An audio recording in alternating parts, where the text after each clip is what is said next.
Baik, Assalamualaikum warahmatullahi wabarakatuh. Selamat sore. Kita ketemu lagi di Podcast Palu. Dan sore hari ini saya kehadiran tamu yang menurut saya adalah inspirasi juga buat anak muda. Yang tentu kalau di zaman 2000-an, waktu saya masih liputan, di lapangan 90 2000-an, kayak ini masih di lapangan, aktivis. Ya. Aktivis 98 juga ya? Ya, Ini sudah hadir ya di Basma SH. Dan kita akan banyak berdiskusi sebenarnya, bukan wawancara, berdiskusi tentang bagaimana Kayadi ini mengawali karir sebelum jadi politisi. Nah, itu. Nah, saya mau menyapa dulu Kayadi. Assalamualaikum, apa kabar? Waalaikumsalam. Alhamdulillah sehat, Kakak Roni. Wah, luar biasa ini. Sangat sehat. Ini momen yang jarang saya bertemu beliau, karena waktu di DPR juga ya jarang-jarang ketemu, jarang-jarang wawancara lah begitu. Tapi sekarang ini kesempatan, beliau ada di studio kami di Podcast Palu. Dan seperti saya bilang tadi, kita akan bercerita banyak soal bagaimana perjalanan karir Kayadi ini, mulai dari pengusaha juga ya, di awal-awal aktivis, Ya, boleh dikatakan. kemudian politisi. Wah, baik Kayadi, bagaimana bisa ceritakan di awal Kayadi sebelum jadi politisi? Saya mau berangkat dari situ. Makasih Bung Roni, Kakak Roni. Teman-teman sekalian, kalau soal awalnya, saya kan masuk perguruan tinggi negeri di Tadulako itu tahun 92. Oke. Kemudian aktif di 93-94 itu di bidang pers mahasiswa. Ya. Bahkan sempat menjadi pemimpin redaksi tabloid format majalah mahasiswa Universitas Tadulako waktu itu. Oke. Lalu kemudian menjadi sekretaris Senat Mahasiswa, dulu belum bernama BEM. Senat Mahasiswa Fakultas Hukum, saya sekretaris. Ketuanya waktu itu Kakak Muhammad Farudin Yunus. Oke. Mantan ketua HIPMI. Kemudian setelah beliau saya jadi ketua Senat Mahasiswa, dan seterusnya di tengah-tengah aktivitas kemahasiswaan intrakampus itulah kemudian kita bergelut dengan dinamika politik era kebangsaannya di zaman Orde Baru. Oke. Ya. Sampai kemudian Haru Biru demonstrasi melawan Orde Baru termasuk di Palu sebagai salah satu, bahkan kota Palu saat itu menjadi 10 kota paling derajat aksi mahasiswanya paling tinggi. Wow. Di tahun 96, 97, 98. Oke. Nah, kita di ekstra kampus kita bentuk FKMP bersama teman-teman aktivis Forum Komunikasi Mahasiswa Palu, kemudian organisasi menjadi FMIST waktu itu, Forum Mahasiswa Indonesia Sulawesi Tengah. Forum-forum itu kita bentuk sebenarnya sebagai langkah taktis berupa komite-komite aksi. Oke. Karena ketika itu kalau kita pakai BEM tentu dilarang oleh rektor. Ya. Kalau kita pakai bendera misalnya HMI secara formal bisa jadi dilarang oleh pengurus pusatnya dan seterusnya.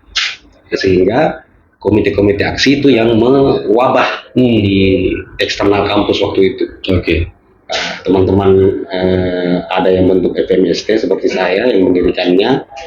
Kemudian teman-teman HMI dan sejumlah teman-teman Cipayung itu bikin fokus fokus makar kalau tidak salah, Forum Komunikasi Mahasiswa Muslim, yang kemudian kita ketemu di lapangan untuk menyuarakan aspirasi menentang Orde Baru Ya. sepanjang 96-98. Oke. Itu aja. Kemudian tahun 99 buah dari reformasi kan kemudian terjadi percepatan pemilu tuh. Ya. Oke. Jadi pemilu terakhir sebelum reformasi kan adalah tahun 97. Oke. 97, 98, 99 percepatan pemilu, dilakukan pemilu pertama pasca reformasi 99. Saya kemudian terpilih sebagai anggota Panwas tingkat 1. Ya. Sekarang disebut Bawaslu. Ya. Oke. Panwas tingkat 1 Provinsi Sulawesi Tengah. Secara administratif saya tengok Ya. termudah sebenarnya waktu itu. Karena waktu itu sumber rekrutmen Panwas se-Indonesia itu adalah dari kalangan mahasiswa itu normatif tercantum di Undang-Undang Pemilu waktu itu. Dari mahasiswa, tokoh masyarakat, tokoh agama, tokoh adat itu berkumpul di Panwas, direkrut oleh pengadilan tinggi setempat bersama pengadilan negeri, lalu di SK-kan dan bekerja.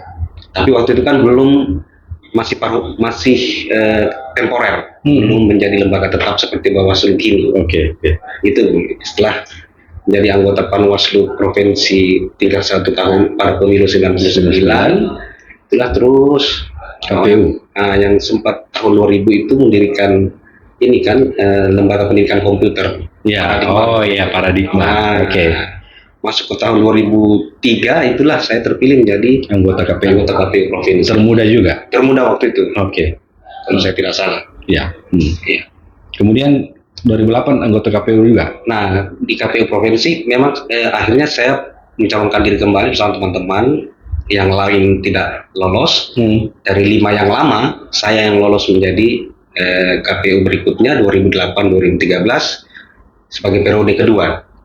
Nah, lepas 2013 pensiun di KPU itulah persis pengurusan administrasi pencalegan 2014. Nah, ditariklah oleh teman-teman aktivis yang ada di banyak waktu itu kan sampai sekarang bergabung di Partai Nasdem. Jadi awal 2014 itu saya diajak oleh teman-teman mantan aktivis 98 di Partai Nasdem, termasuk Pak Ahmad Ali yang mengajak saya untuk bergabung. Nah, persis pengurusan berkas, nah sudah saya ikut juga, dan waktu itu di meja teman-teman administrasi Partai Nasdem waktu itu saya ditunjukkan dapil yang masih kosong. Maksudnya dari 6 dapil waktu itu DPRD provinsi, semua sudah ada isinya gitu, sudah ada jagoannya. Waktu itu di dapil mana? Toli-toli? Nah, yang kosong adalah dapil toli-toli. Saya bilang di situ saja, Bismillah. Dikasihlah nomor urut 1 di situ dan kemudian terpilih. 2014, 2019. Kemudian yang periode kedua 2019, 2024 pindah dapil lagi. Dapil Kota Palu terpilih.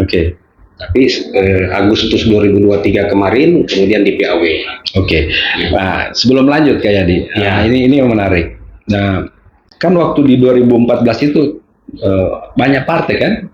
Kenapa pilih Nasdem? Apa alasannya? Atau karena waktu itu memang sudah dekat sama Waketum sekarang? Tidak. Itu tidak ya? Itu tadi karena hampir kawan-kawan seperjuangan di lapangan saat Haru Biru melawan Orde Baru 98 itu banyak kumpul di Partai Nasdem. Ada Bahar, ada Muhammad Maskur, ada banyak lah, Atta Mahmud dan lain sebagainya. Maka ketika peralihan waktu itu dari Yusuf Lakaseng termasuk mantan aktivis ke Ahmad Ali, Pak Ahmad Ali mengajak saya.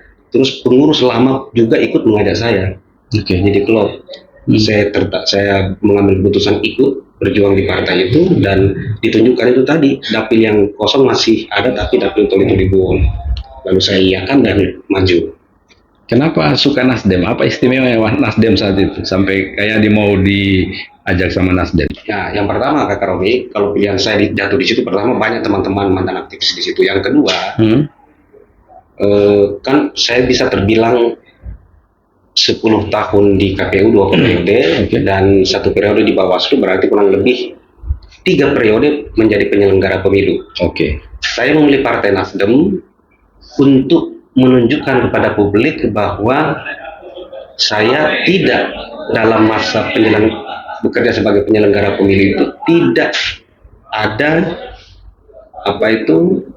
main mata atau bikin deal bahwa setelah pensiun di KPU masuk ke partai Komiu. Kira-kira begitu. Kenapa? Karena Partai Nasdem pada pemilu 2014 adalah partai baru yang ikut pemilu di 2014 sebagai pertama kali dia ikuti pemilu. Mengerti maksud saya, Bang? Partai Nasdem tidak pernah menjadi peserta pemilu Ya, sebelumnya. sebelumnya baru. Baru. Saya kira saya mau menunjukkan kepada diri saya pribadi dan kepada publik bahwa selama mengurus penyelenggaraan pemilu, saya tidak intim dalam tanda petik ya dengan partai-partai peserta pemilu yang lain yang ada, yang saya layani, kira-kira gitu. Gitu kira-kira itu spiritnya di situ.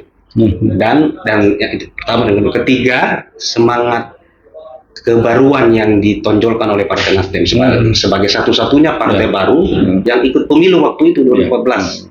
Hasil verifikasi nasional kan banyak nih, ada 40-an mendaftar. Satu-satunya partai baru yang ikut pemilu adalah Partai Nasdem kala itu. Yang lain adalah partai lama. Kira-kira begitu pada 2014. Spirit restorasi kemudian juga membujuk saya untuk berkiprah di situ. Kira-kira begitu waktu itu. Nah, di tahapan kayak dulu di DPR. Ya. Nah, waktu di 2019 itu kayak diminta untuk di Dapil Toli-Toli. 2014. 2014 di Dapil Toli-Toli. Nah, kayak ini kan domisilinya di Palu, terus betul. Ditunjuk untuk ada dapil kosong di Toli-Toli. Dan kayak terpilih. Apa rahasianya itu? Karena biasanya kan orang kalau bukan di kampungnya susah dia terpilih. Nah, rahasianya sebenarnya menurutku adalah network. Jaringan, jejaring itu kan satu grid di atas jaringan. Jejaring adalah jaringan yang terkoordinasi, terkonsolidasi.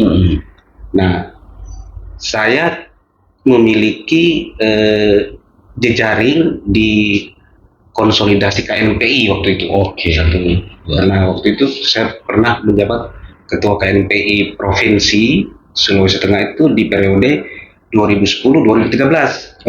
Jadi persis masuk pemilu 2014, ini yang betul-betul saya manfaatkan untuk perjuangan politik di pemilu 2014. Termasuk pula, dan yang terpenting dalam pengalaman saya waktu itu adalah konsolidasi tokoh. Kenapa saya perlu konsolidasi tokoh? Karena memang seperti yang Kakak Roni bilang tadi, dalam konteks domisili saya jauh dari daerah itu, dan seperti merambah hutan untuk membuat jalan-jalan baru. Dan beberapa tokoh yang saya temui termasuk khususnya adalah Pak Haji Aziz Bestari. Nah, saya ajaklah kemudian beliau untuk ikut berjuang di partai ini, dan beliau bersedia. Jadilah beliau sebagai ketua partai Nasdem Toli-Toli waktu itu. Nah, beliaulah salah satu, bahkan beliau menjadi tim perjuangan saya di level Kabupaten Toli-Toli. Nah, selain Bol ya, kan ada dua kabupaten waktu itu. Jadi jaringan OKP di KNPI plus jejaring tokoh lokal itu yang kemudian saya organisir untuk memenangkan kontestasi waktu itu dan terpilih. Nah, setelah Toli-Toli kemudian 2019 incumbent lagi ini caleg di DPR provinsi. Kemudian ditunjuk pindah ke Palu. Palu, dapil kota Palu gitu kan. Nah, saya lihat di waktu momen itu kan kita pasca bencana itu. Kayak itu gencar mendorong untuk bagaimana pemenuhan hak-hak penyintas itu kan. Saya juga kayak ikut turun ke jalan gitu kan. Bisa terpilih lagi di periode itu. Kemudian kayak dipakai ilmu apa lagi? Biasanya pindah-pindah begitu susah sekali itu. Meyakinkan dapilnya kita kan. Itu. Kalau soal tips atau jurus yang Kakak Roni maksud, saya percaya soal network, saya percaya soal jejaring. Nah, bahwa kapasitas seseorang itu kan ditentukan oleh sejauh mana ia dipercaya oleh orang-orang. Nah, kalau kita dipercaya oleh 5 orang, maka optimalkan 5 orang itu untuk kemudian menyampaikan kepada yang lain. Maka 5 orang ini akan bisa menjadi 50 orang ketika 5 orang ini memberi kepercayaan kepada kita. Dia akan bercerita, begitu seterusnya. Secara apa itu runtun ke bawah. Kayak model MLM lah. Jadi kalau kita punya 5 orang yang kita yakini sebagai teman baik, kita jaga persaudaraan dan kepercayaan dari dia dan juga sebaliknya, maka 5 orang ini pasti bercerita kepada masing-masing 5 teman-temannya, masing-masing 5 keluarganya dan seterusnya. Kalau dari ilmu psikologi Bang Karoni, saya pernah membaca 6. Seorang itu mempunyai kemampuan di luar by design ya, untuk mengorganisir 6 orang. Satu orang bisa Per setiap orang, secara ilmu psikologi.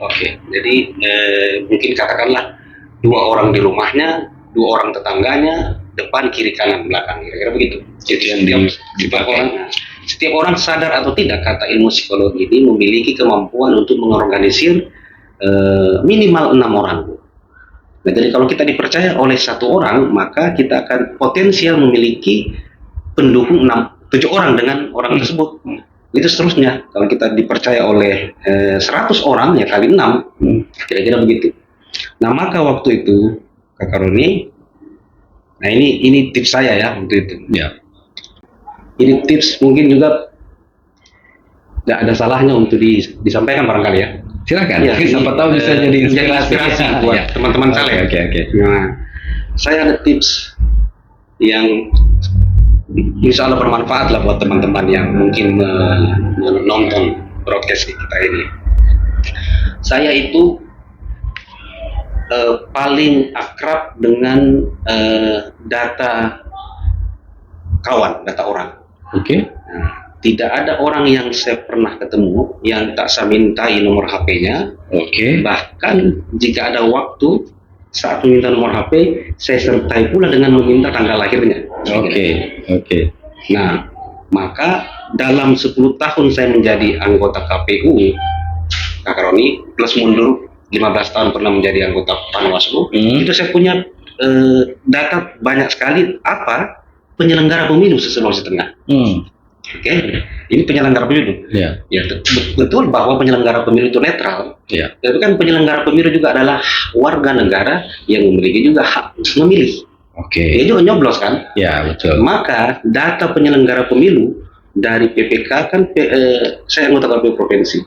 Tiap kabupaten kota ada 13 kabupaten kota, 5 anggota KPU kabupaten kota, ada 116 kecamatan kali 3 anggota PPK, ada waktu itu kurang lebih 5688, sekarang bukan 568, desa kelurahan. Ya. Ada 3.000-an desa kelurahan dan 6.000-an KPPS.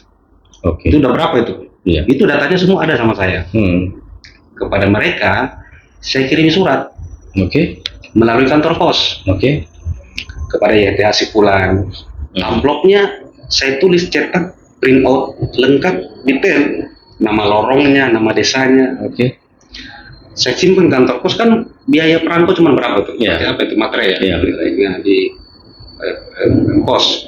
Itu terkirim, saya kirim, isi suratnya saya Yahdi Basma bla bla bla bla, meminta doa restu Komiu sampai situ, saudara-saudaraku, untuk maju menjadi caleg. Di pemilu sekian, nomor urut sekian dan seterusnya, partai nasional. Udah saya kirim, simpan kantor pos. Nah, saya hakul yakin ketika surat itu tiba, itu mereka akan merasa dihargai secara memadai, secara dihormati, dan merasa masih diingat. Wah, Yahdi ini anggota KPU kemarin pernah menjadi atasan saya. Saya pernah menjadi anggota KPPS. Bisa aja dicoblosin untuk DPRD provinsi, kira-kira begitu. Nah, jadi ada ribuan surat saya kirim. Belum lagi dengan jejaring OKP dan pengurus KNP dan seterusnya. Kira-kira begitu. Itu salah satu tips. Murah meriah.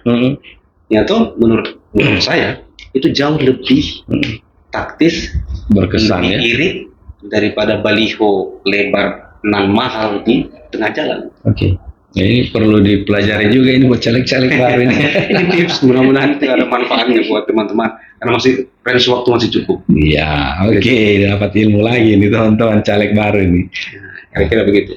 Nah, di perjalanan kayak di akhirnya duduk untuk dua kali ya, incumbent 2 kali di DPR provinsi di 2014-2019. Iya. Kemudian di 2019-2024. Iya. Kemudian kayak di akhirnya terkena musibah, tersandung masalah hukum kan. Oh ya. Kemudian dari partai terpaksa harus mengeluarkan PAW. Nah, kayak di apa yang bisa kita bagikan bersama sahabat podcast juga kami yang kayak didapatkan atau pelajaran hidup lah begitu saya bilang ketika kayak tersandung persoalan hukum ini. Ya Kak Roni, soal itu ya, kemarin kan bencana itu terjadi 28 September 2018. Oke. Tentu bisa disebut sebagai 2 tahun terakhir dari kiprah anggota DPRD periode 2014-2019. Oke. Di ujungnya ada bencana. Oke. Kemudian masuk lagi pemilu. Jarak antara bencana dengan pemilu itu kan hanya 4 bulan kalau saya tidak salah. Menuju pencoblosan 2019. Nah, intinya izinkan saya untuk bercerita sedikit. Ya, silakan. Saya peras lah biar tidak panjang lebar. Intinya proses rehab rekon pasca bencana Kak Roni waktu itu yang menjadi tugas pokok negara.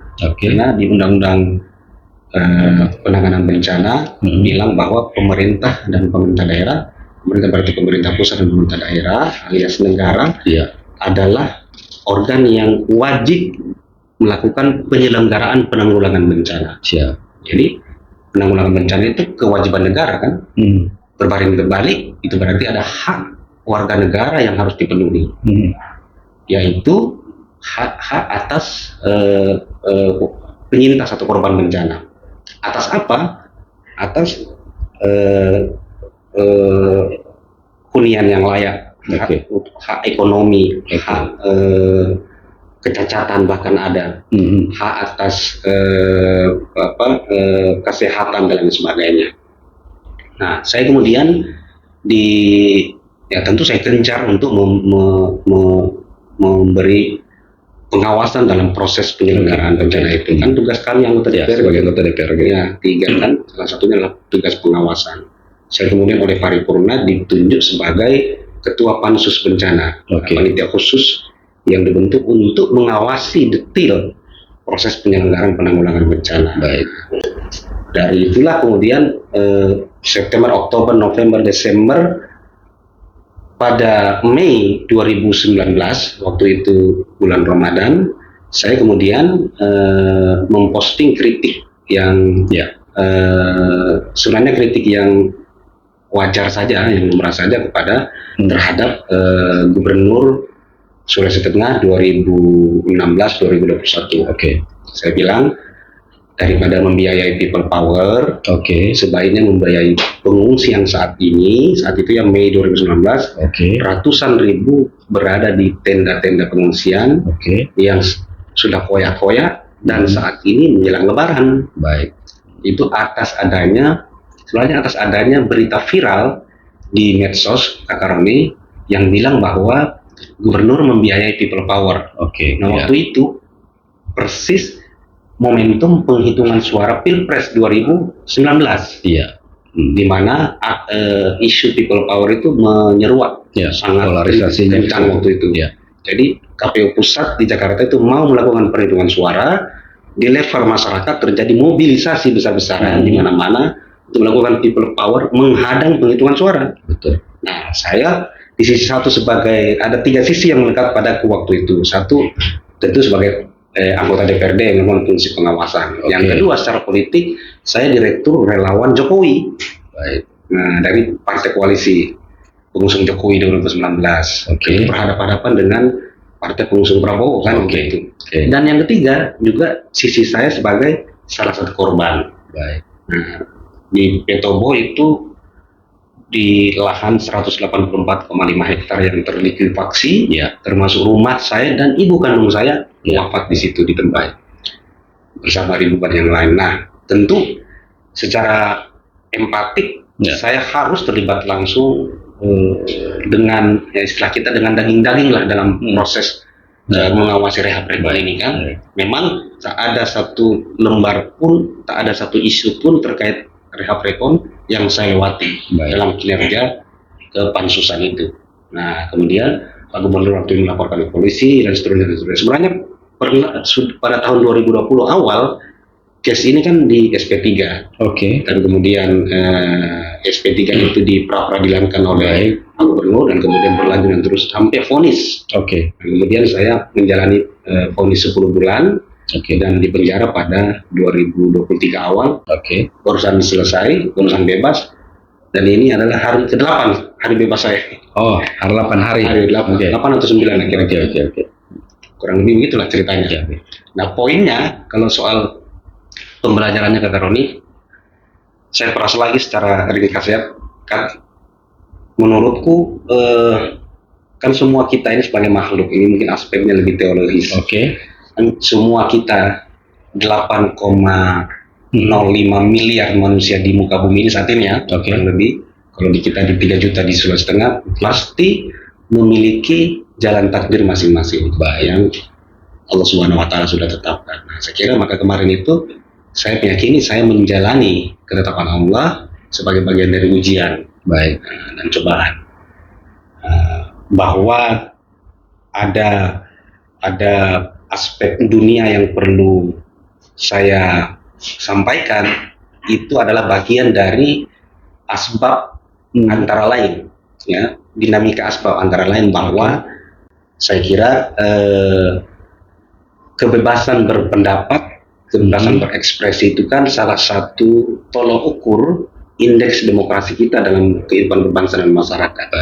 Nah, oleh karena itu saya kira jabatan-jabatan publik dimanapun, di tingkatan apapun, itu sesungguhnya tidak perlu terlalu, istilah kita zaman sekarang ini, baper dalam mengekspresikan kritik dari stakeholder yang lain, apalagi pejabat publik, apalagi pimpinan pejabat publik. Karena semakin tinggi memang jabatan publik seseorang, dari kepala desa itu kan dikritik oleh warganya, lurah, camat dikritik oleh warganya, bupati, wali kota, gubernur, presiden dikritik oleh orang yang dia pimpin. Nah, semakin tinggi jabatan publik seseorang, memang logika manajemen modern bilang maka semakin rendah area private-nya. Jadi semakin tinggi jabatan publiknya, semakin rendah kebebasan pribadinya sebenarnya.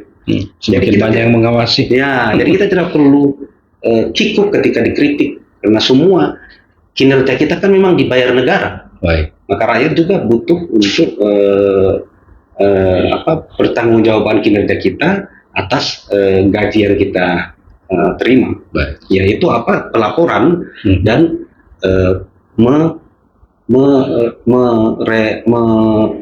mendaur ulang kebijakan itu ketika dikritik. Karena ada kritikan yang terhadap kebijakan yang keliru, ya kita perbaiki dan kita produksi kebijakan yang baru. Nah, menurut saya sesederhana itu, sehingga jika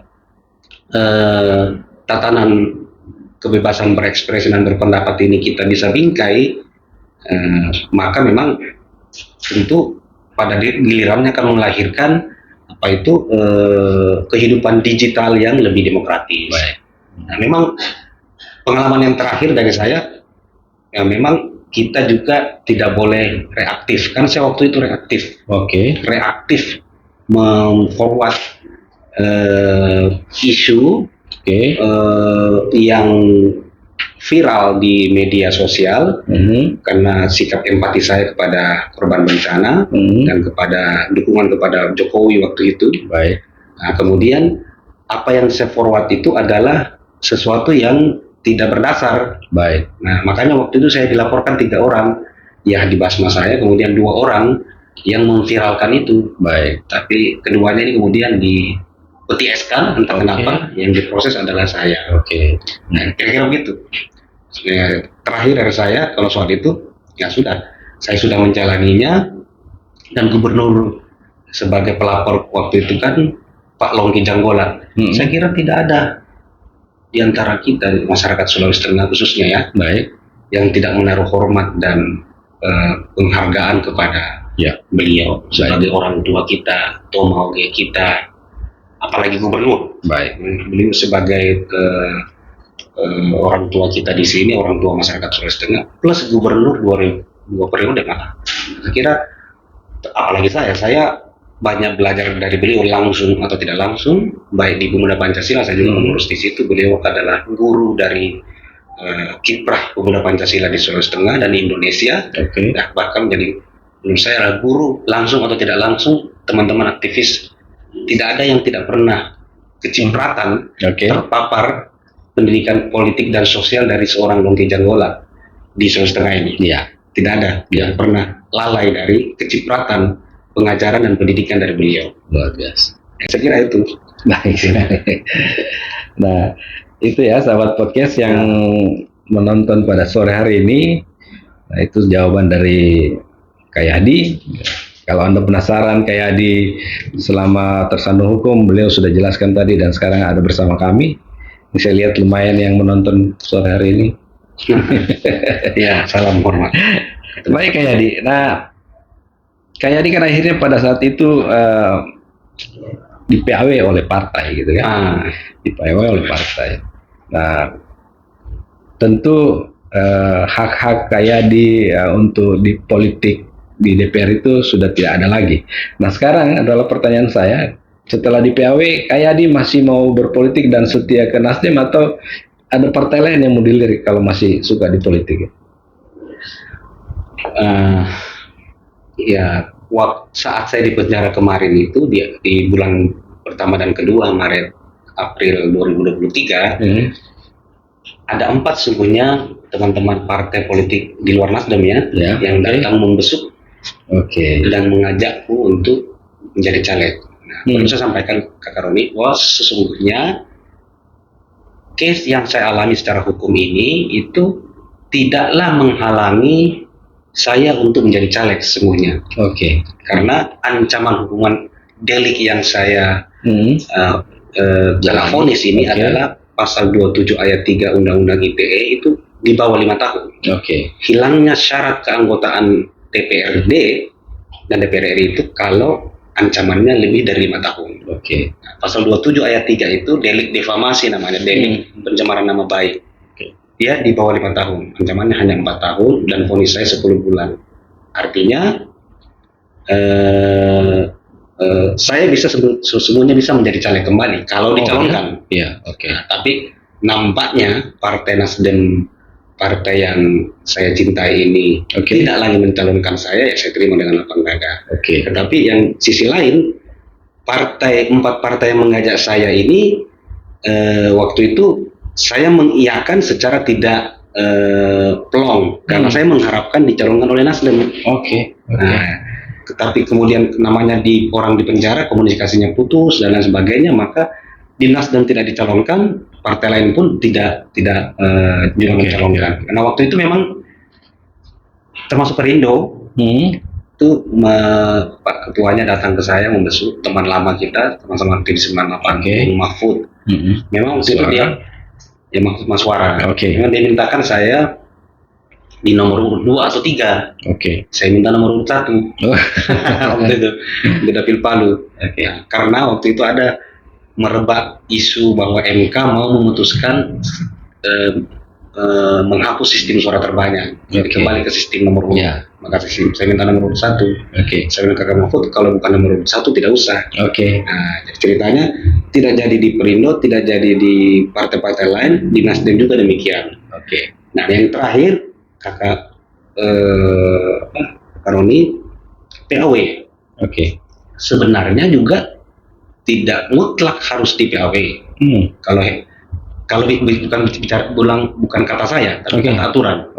Kata aturan itu tidak case terus seperti saya ini kata Roni itu terjadi kalau inventarisasi saya ada 7 case seperti saya ini di seluruh Indonesia. Yang terdekat lah. Yang terdekat itu namanya Bung Adhan Nambea. Adhan Nambea ini 2 periode wali kota Gorontalo dan anggota DPRD Provinsi Gorontalo mengkritik Pak Rusli Habibie, Gubernur Gorontalo, dibilangin korupsi. Kemudian dilapor polisi dan seterusnya, vonis 2 bulan. Adhan Nambea ini dari Partai PAN. Dia jalani penjara 2 bulan. Bulan ketiga setelah selesai, dia kembali berkantor sebagai anggota DPRD Provinsi. Tidak di PAW. Cuma memang, ya saya seperti yang saya bilang tadi Kakak Roni, saya yakini ini adalah takdir saya Oke. yang tidak habis masa periode sampai 2024, yang tentu seperti takdir Komio juga dan semua orang Oke. sudah tercatat di lauh mahfuz. Biar kita berhindar, Oke. menghindar gimana nggak bisa. Baik. Kita jalani dengan sabar dan lapang dada. Baik. Nah, hikmahnya nih, poin dari saya, hikmahnya fisik kita boleh dipenjara, Oke. bahkan semua yang kita miliki boleh dizalimi, tapi pikiran dan semangat itu selalu bebas. Maka jagalah pikiran, hati yang tempatnya semangat bersemayam untuk tidak dicemari oleh hal-hal yang bisa membuat kita luntur. Nah, jadi semua bisa hilang, bisa dipenjara, tapi pikiran kan tidak pernah bisa dipenjara. Baik. Semangat, siapa yang bisa memenjarakan semangat? Jadi ini dipelihara, akal pelihara, hati dipelihara, tetap semangat. Karena kalau kita tidak concern berkiprah di, misalnya pilihan saya berkiprah di politik, Kakak Roni, ya maka orang lain yang akan mengisinya. Oke. Kita tidak bisa menjamin orang lain ini baik atau tidak. Baik. Maka menurut saya, supaya politik ini baik, orang-orang yang merasa dirinya baik dan punya niat baik harus rame-rame ikut di memperhatikan dunia politik, khususnya teman-teman generasi milenial dan Gen Z ini. Oke. Harus ikut berkiprah, memberi perhatian yang serius dalam dunia politik. Jangan mentabukan, apalagi buta. Baik. Jadi buta dan tabu terhadap politik itu harus dihindari. Ya. Saya kira begitu. Tapi masih kader Nasdem atau sudah? Nah, ini pertanyaan yang kalau seingat saya sudah mencapai puluhan kali nih. Ya. Dan banyak sekali teman-teman yang bertanya seperti ini sejak saya bebas kemarin, Kakak Roni. Ya, saya bilang, ya misalnya sekarang, untuk menjawabnya Kakak Roni, carilah kesempatan Kakak Roni mengundang orang Nasdem. Oh gitu. Karena logika saya sudah dipecat di PAW oleh partai yang saya cintai ini, berarti saya tanda petik istilahnya sudah tidak dipakai lagi. Oleh karena tidak dipakai lagi, ya tidak mungkin loh kita mau aktif kembali. Kira-kira begitu. Dan jawaban pastinya yang tahu adalah beliau-beliau di Nasdem Sulawesi Tengah. Cari waktu, Kakak Roni undang dong. Baik. Mereka. Kalau ditanya masih mau berpolitik atau tidak, kira-kira kayak di ke depan ini masih bertahan di politik atau? Iya, Kakak Roni. Saya meyakini passion saya di sini. Passion saya di gerakan sosial dan politik. Ya, kalau tidak di politik kekuasaan atau politik praktis, ya pasti di gerakan sosial. Saya tidak mungkin melakukan sesuatu yang tidak di pride atau passion saya ini.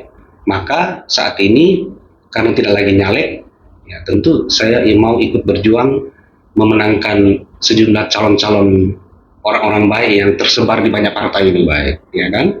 Kemudian ada juga Pilpres. Tentu saya akan aktif di perjuangan itu. Tapi tidak terikat lagi di partai politik. Hari ini ya. Hari ini. Ada yang menawarkan dari partai lain? Menawarkan caleg. Menawarkan untuk bergabung jadi kader partai lain? Ya. Banyak ya? Banyak, ada beberapa. Tapi belum dijawab? Lebih dari 3 partai. Lebih dari 3 yang intens berkomunikasi. Oke. Jadi belum dijawab dan belum ada KTA tuh? Ya, belum. Ya, masih non partai nih. Oke. Jadi karena kita dibatasi waktu, saya terima kasih dulu buat yang sudah nonton live kita tadi ini.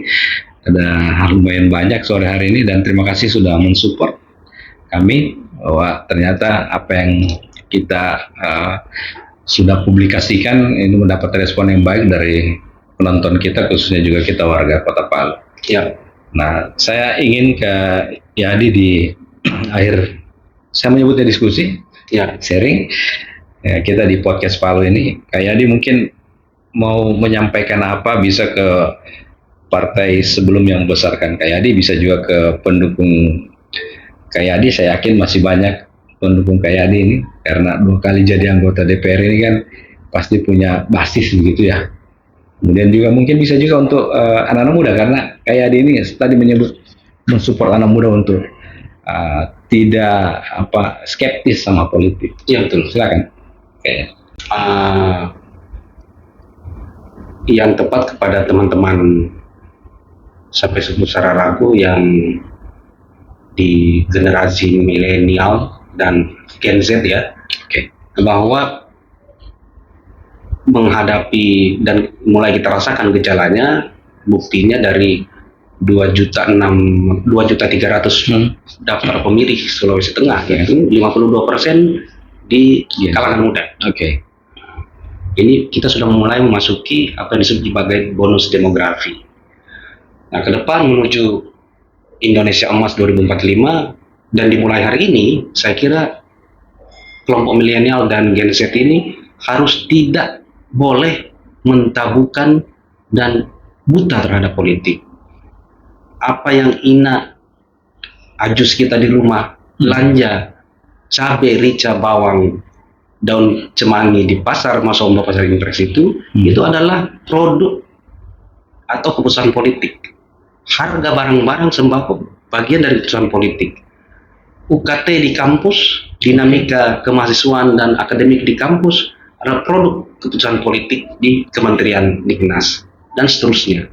Kalau kita tidak memberi perhatian terhadapnya, maka itu berarti kita membiarkan keputusan politik itu tidak berpihak kepada kita.